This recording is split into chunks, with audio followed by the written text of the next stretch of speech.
अस्सलाम वालेकुम friend, welcome back my another video. तो फ्रेंड, आज का जो मेरा मौजू है BMS के हवाले से है कि किसी भी लिथियम बैटरी के साथ BMS किस तरह कम्युनिकेट किया जा सकता है।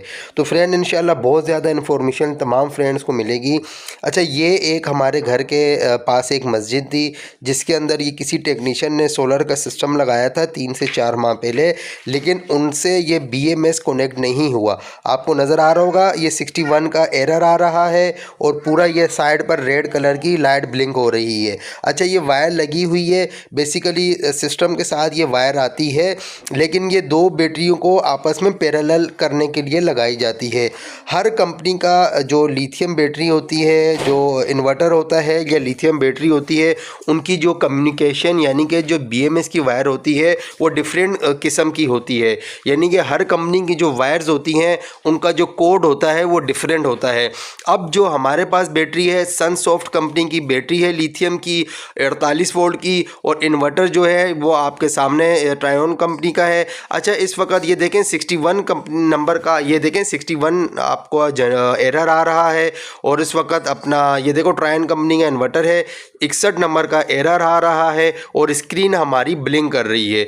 तो इस वक्त मैं क्या करूँगा, मैं वायर को पूरा नया बनाऊँगा। इसका जो कोड है मैं वो भी शेयर करूंगा कि इन्वर्टर के साइड कौन सा कोड हमने लगाया है वायर्स का, और बैटरी के साइड हमने कौन सा कोड लगाया है।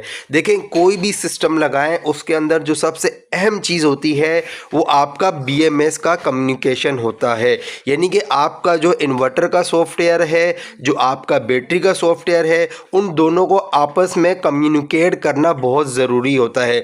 अगर आपकी बैटरी गर्म हो और आपका इन्वर्टर, क्या हमारा जो BMS होता है ये सारी चीज़ों को कम्युनिकेट यानी कि डायग्नोस करके हमारे इन्वर्टर को बता रहा होता है, और हमारा इन्वर्टर का सॉफ्टवेयर वो बैटरी को डायग्नोस करके जितना उसका हीट होता है उसके मुताबिक वो उसको चार्ज कर रही होती है। सबसे पहले मैं बैटरी की सेटिंग बताऊंगा, आपने सेटिंग कौन सी करनी है। आप सबसे पहले जाएंगे, ये देखिए PROSE8 पोर्ट सेट होता है। सबसे पहले आपने इसमें जाके इंटर करना है। जैसे ही आप इसको इंटर करेंगे दो ऑप्शन आएंगे, RS485, दूसरा आ रहा है CAN। RS485 में जाएंगे, वोल्ट्रॉनिक्स के ऊपर आपने इंटर करना है।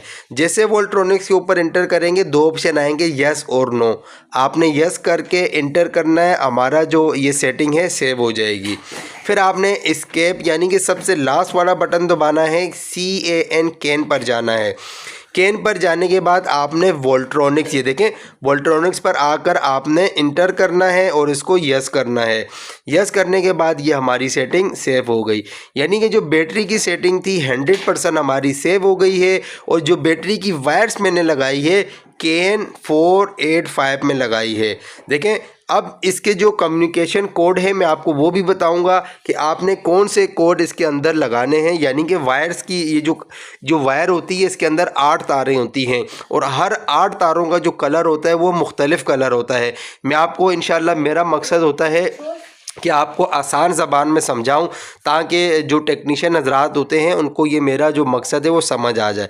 अब देखें, जो इसकी हमारी कम्युनिकेशन है बिल्कुल 100% ओके हो गई है। हमारा इन्वर्टर हमारी बैटरी के साथ कम्युनिकेट हो गया है। अच्छा, मैं अब आपको इसकी सेटिंग बताऊंगा कि इन्वर्टर की मैंने क्या सेटिंग की है। आपने इंटर का बटन थोड़ी देर प्रेस कर कर रखेंगे, हम सेटिंग के अंदर इंटर हो जाएंगे। उसके बाद आपने जाना है 14 नंबर यानी कि 14 नंबर की सेटिंग के अंदर जाना है, जो बेसिकली हमें अपने इन्वर्टर को बताना होता है कि हम इसके साथ कौन सी बैटरी लगा रहे हैं। ये देखिए LIB यानी कि लिथियम, LIB से मुराद होता है लिथियम बैटरी। मैंने इसको LIB पर रखा है। अब यानी कि हमारी दोनों इन्वर्टर की जो सेटिंग है 100% हमारी, ये देखें ये आपको सिंबल नज़र आ रहा है ये लायन का जो सिंबल है ये ब्लिंक कर रहा है। ये यानी कि ये ब्लिंक कर रहा है, इसका मकसद है कि हमारा जो इन्वर्टर है लिथियम बैटरी के साथ कम्युनिकेट हो गया है। अब बारी आ जाती है मैंने जो वायर्स हैं उनको किस तरह लगाई हैं। अच्छा, ये इन्वर्टर पोर्ट है, ये देखें, इसकी ये जो इन्वर्टर में तार लगेगी उसका कोड, ये 3 तारें लगनी है, ठीक है। इन्वर्टर के अंदर हमारी 3 वायर लग रही है और जो यानी कि बैटरी के अंदर लग रही हैं वो सारी वायर्स लग रही हैं। मैंने कोशिश की है कि आसान कलर जो था इसका, आसान कलर जो था, इजी कलर इंशाल्लाह बिल्कुल आसान तरीके से मैंने आपको समझाने की कोशिश की है। उम्मीद करता हूँ कि आपको ये जो वायर्स हैं इसका कलर समझ आ गया हो। देखें मैं अगेन अभी ये देखें, ये किसी टेक्नीशियन से इन्होंने लगवाया है, ये अल्लाह का घर था, ये मस्जिद थी, आपके सामने किस तरह का सिस्टम लगाया है ये देख लें। पता नहीं किस तरह की इन्होंने सेटिंग की है, बिल्कुल अल्लाह माफ़ करे 2 नंबर काम किया है। ना BMS कम्युनिकेट किया, ना इसकी कोई सेटिंग की, ना अच्छे तरीके से सिस्टम इंस्टॉल किया, लोगों ने अल्लाह के घर को भी नहीं छोड़ा। तो फ्रेंड, जो रिस्क का वादा है ना वो अल्लाह ने किया है। अल्लाह पाक मुझ समेत दुनिया के तमाम मुसलमानों को रिस्क हलाल नसीब अता फरमा करे, आमीन सुम आमीन। देखें, बहुत ज़्यादा टेक्नीशियन हज़रात सादे होते हैं, पढ़े लिखे नहीं होते। मेरा मकसद है कि आम इंसान तक ये इन्फॉर्मेशन जाए और वो अपने बच्चों के लिए रिस्क हलाल करें, यानी कि रिस्क हलाल कमाएं। तो फ्रेंड, मैं एक सोलर का टेक्नीशियन हूँ, पूरी कराची में सोलर की इंस्टॉलेशन करता हूँ। किसी भी बाइक को इंस्टॉलेशन करवानी है, ये मेरा नंबर है। मिलते हैं नेक्स्ट वीडियो।